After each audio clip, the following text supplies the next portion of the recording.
உங்களை சுற்றி என்ன நடக்கிறது?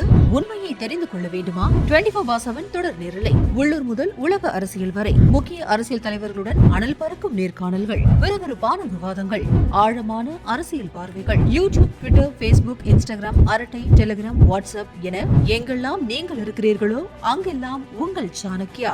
இன்று தர்மேந்திர பிரதான் அவர்கள் மாண்புமிகு கல்வித்துறை அமைச்சராக தன்னுடைய பதவியை அவர் ராஜினாமா செய்திருக்கிறார். இது கடந்த 2-3 நாட்களாக மத்திய அரசாங்கத்திற்கும் அங்கு போராட்டம் நடத்தி கொண்டிருந்த மாணவர்களுக்கும் இடையேயான அந்த உரையாடல், அந்த சந்திப்பு, ஆலோசனையின் அடிப்படையில் அவர்களுடைய கோரிக்கையை ஏற்று ஒரு சில விஷயங்களை அரசு நிறைவேற்றி கொடுத்திருக்கிறது. எதிர்க்கட்சிகள் மற்றும் ஒரு சில சமூக விரோத தீய சக்திகள் அந்த அந்த ஆர்ப்பாட்டத்திற்குள்ளே புகுந்து அவர்கள் மிக மோசமான செயல்களை செய்ய துவங்கினார்கள், வன்முறையில் ஈடுபட்டார்கள். அதை வான்சுக் அவர்கள் கூட மிக தெளிவாக சொன்னார். நிலைமையை உணர்ந்து அரசாங்கம் உடனடியாக மாணவர்களிடையே பேசி அவர்களுடைய எண்ணப்படி தேச நலனுக்கு அதிக முக்கியத்துவம் கொடுத்து தன்னுடைய நலனை மறந்து திரு தர்மேந்திர பிரதான் அவர்கள் எவ்வளவோ கல்வித்துறைக்கு அவர் ஆற்றிய பணி மகத்தான பணி. அவர் மரியாதை கொடுத்து மாணவர்களுக்கு மாணவர்களுடைய அந்த கோரிக்கைகளுக்கு செவிமடுத்து மரியாதை கொடுத்து ஒரு மாரல் ரெஸ்பான்சிபிலிட்டி, தார்மீக பொறுப்பேற்று அவர் ராஜினாமா செய்திருக்கிறார். ஆனாலும் இந்த விவகாரத்தில் சம்பந்தப்பட்ட கடுமையான நடவடிக்கைகளை சம்பந்தப்பட்டவர் மீது எடுத்திருக்கிறார். எதிர்காலத்தில் இது எப்படி இருக்க வேண்டும் என்கிற ஒரு பெரிய வரைவு திட்டத்தை கொண்டு வந்திருக்கிறார். அதே மாதிரி பிரதமரும் எப்படி இந்த மாதிரியான குற்றங்களுக்கு தண்டனை அளிக்க வேண்டும் என்பதையெல்லாம் சொல்லியிருக்கிறார்.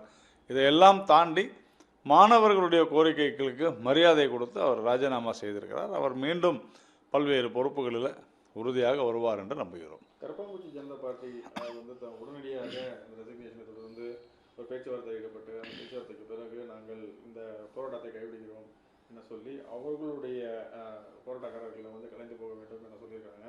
ஆனால் இங்கே தமிழகத்தில் சிபிஐ அலுவலகத்தில் கடந்த 5 நாட்களாக நடைபெற்ற போராட்டம், நாங்கள் இந்த போராட்டத்தை தொடருவோம், வரையறை மேற்கொள்வது மட்டுமல்லாமல் மொத்தமாகவே நீட்டை நிறுத்திக் கொள்ள வேண்டும், அதை அபாலிஷ் பண்ணணும் அப்படின்ற ஒரு ஒற்றை கோரிக்கையோட நாங்கள் இந்த போராட்டத்தை தொடருவோம் அப்படின்னு சொல்லிட்டு அவங்க இது முழுக்க தாவேக அரசுக்கு எதிரான ஒரு போராட்டமாகத்தான் சென்று கொண்டிருக்கிறது நாம் பார்த்தோம்.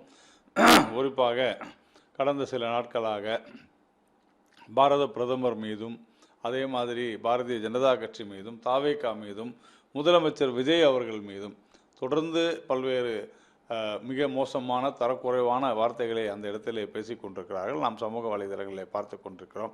ஒரு சில நடிகைகள் கூட அங்கே சென்றிருந்த போது அவர்களை மிக மோசமான முறையில் அவர்கள் பேசி அவர்களை பேச விடாமல் தடுத்து இப்படித்தான் பேச வேண்டும், ஒரு படத்திற்கு ஏன் செல்கிறீர்கள் என்றெல்லாம் அவர்கள் பேசியிருப்பது என்பது உண்மையிலேயே வருந்தத்தக்கது. இது முழுக்க இடதுசாரிகளுடைய கட்டுப்பாட்டில் நடக்கக்கூடிய அங்கே எழுப்பப்படக்கூடிய கோஷங்களை கூட நாம் பார்த்தோம். அதனால் இது உறுதியாக தடுக்கப்பட வேண்டும். உடனடியாக மாநில முதல்வர் திரு விஜய் அவர்கள் உடனடியாக இது குறித்து நடவடிக்கை எடுக்க வேண்டும் என்று நாம் விரும்புகிறோம். பள்ளிக்கல்வித்துறை அமைச்சர் என்று இந்த போராட்டத்துக்கு சிபிஐ நடைபெற்ற போராட்டத்துக்கு சென்றிருந்த போது அவங்களுக்கு சப்போர்ட் பண்ணுறதுக்காக தான் போயிருந்தார். ஆனால் அவருக்கு எதிராக கோஷங்கள் எழுப்பப்பட்டது, தாவேக அரசுக்கு எதிராக கோஷங்கள் எழுப்பப்பட்டது. அது மட்டும் இல்லாமல் பொது இடமா தேர்வு செஞ்சு குறிப்பாக மெரினா போன்ற இடத்த எங்களுக்கு நீங்கள் ஒதுக்கணும் அப்படின்னு சொல்லிட்டு அந்த போராட்டக்காரர்கள் தமிழகத்தில் ஒரு சிரமற்ற ஒரு தன்மையை ஏற்படுத்த வேண்டும், இங்கு ஒரு பதட்டத்தை உருவாக்க வேண்டும் என்று சில தீய சக்திகள் விருப்பப்படுகின்றன. அதில் குறிப்பாக கம்யூனிஸ்டுகள் எப்பொழுதுமே அவர்கள் ஒரு நாச சக்தி தான் என்பது எல்லோருக்குமே தெரிந்த ஒரு விஷயம்தான். அவர்கள் வேண்டும் என்று திட்டமிட்ட ரீதியில் இதை தூண்டிவிட்டு கொண்டிருக்கின்றார்கள். தமிழக அரசு உடனடியாக இது குறித்து ஒரு முடிவெடுக்க வேண்டும். ஒரு 2 சீட்டு அவர்கள் ஆதரவு கொடுக்கிறார்கள் என்கிற ஒரே காரணத்திற்காக அவர் சொல்வதற்கெல்லாம் தலையாட்டி கொண்டிருக்க முடியாது. திரு ராஜ்மோகன் அவர்கள் இவ்வளவு தூரம் அங்கு முதலமைச்சர் குறித்தும் அவருடைய நடவடிக்கைகள் குறித்தும் அங்கு அவருடைய உருவத்தை எல்லாம் கிண்டல் செய்தெல்லாம் கூட பேசியிருக்கார். அதையெல்லாம் தாண்டி அவர் அங்கே சென்றதே எனக்கு வியப்பாக இருக்கிறது. அதனால் அப்படி சென்றும் கூட அவர்கள் அங்கே இருக்கக்கூடியவர்கள் அங்கே மாணவர்களும் இருப்பார்கள், நான் இல்லை என்று மறுக்கவில்லை. ஆனால் அவர்களை தூண்டி விடுவது யார் என்பதை நாம் பார்க்க வேண்டும். இதில் ஒரு சில அர்பன் நக்சல்ஸ் என்று சொல்லப்படுபவர்கள் கூட அங்கே கலந்திருக்கிறார்கள். அதனால் நாம் பார்த்து கொண்டு தான் இருக்கிறோம். இதை மாநில அரசு உரிய நேரத்தில் உரிய நேரத்தில் கடுமையான நடவடிக்கை எடுக்க வேண்டும் என்று தான் நாம் கோரிக்கை விடுக்கிறோம். உறுதியாக மாநில அரசைத்தான் அதிகமாக இவர்கள் விமர்சித்துக் கொண்டிருக்கிறார்கள். 5 வருடங்கள் திமுக ஆட்சியில் இந்த மாதிரி எதனா செஞ்சாங்களா? ஏன் நீட்டு வந்தால் உடனே இப்போ ஆட்சிக்கு வந்தால் அடுத்த நிமிஷமே நீட்டை ஒழிச்சிருவோன்னு உதயநிதி சொன்னார். ஏன் இப்போ அதை செய்ய முடியல 5 வருடங்கள்?